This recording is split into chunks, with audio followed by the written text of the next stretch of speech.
Selamat datang kembali di kelas probabilitas dan statistik.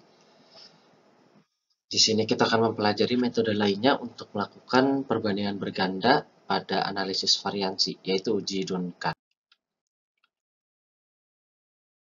Uji Duncan ini mirip dengan uji Tunki, ya.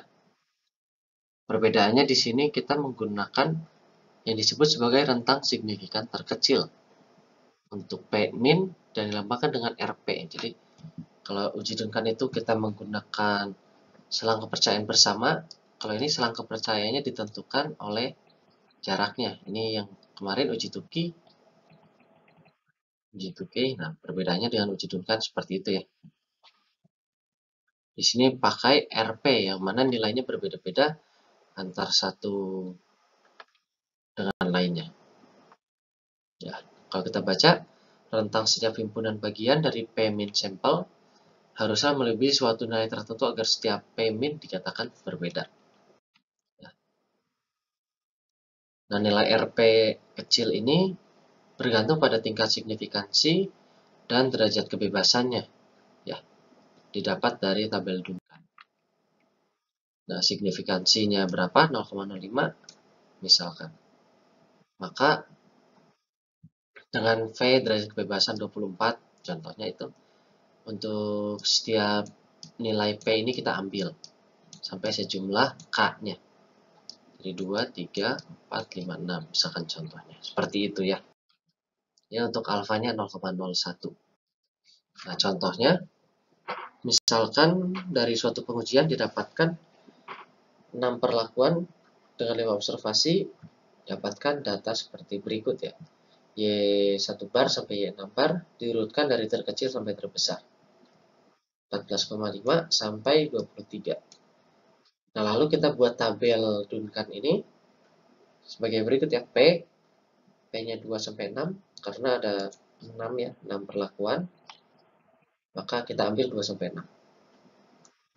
Ya, 2,9, 3, 3,16, 3,226, 3,76 dari tabel. Dengan derajat kebebasan berarti 24 ya di sini.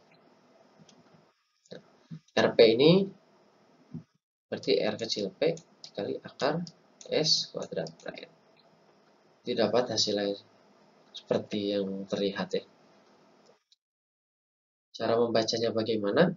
Misalkan kita ingin membandingkan nilai Y4 dengan Y2. Nah, dia karena 1 ke 6, berarti kita pakai R6 di situ. Ya, untuk membandingkannya. Nah, ini kita simpulkan dari yang terjauh dulu bahwa Y2 dan Y4 ini berbeda. Lalu yang kedua kita cari jaraknya 5, yaitu antara Y6 dengan Y2 dan Y5 dengan Y4.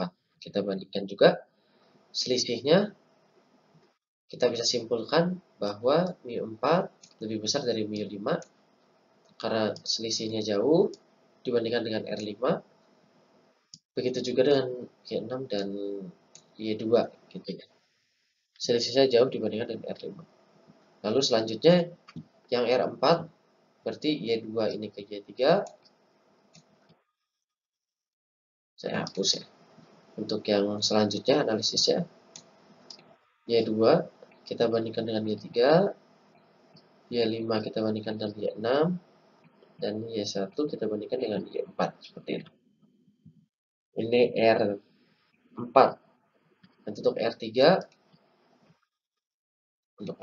kita bandingkan Y2 dengan Y1, Y5 dengan Y3, lalu Y1 dengan Y6 dan seterusnya sampai Y2.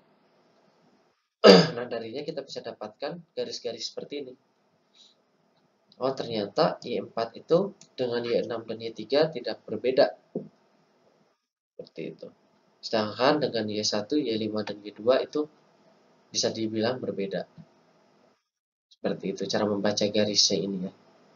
Kesimpulannya, mu2 itu sangat jauh, mu5 juga bisa dianggap berbeda dengan lainnya. Namun misalkan mu1 itu dengan mu3 itu sama, tapi dengan mu6 dan mu4 itu berbeda. Nanti mu3 Itu dengan mu 6 itu bisa dibilang sama, dengan mu 4 juga bisa dibilang sama. Begitu pula dengan mu 6. Seperti itu. Hasilnya jadi dengan cara ini kita bisa dapatkan alfanya juga tetap 0,05 nih, derajat errornya, tingkat signifikansi.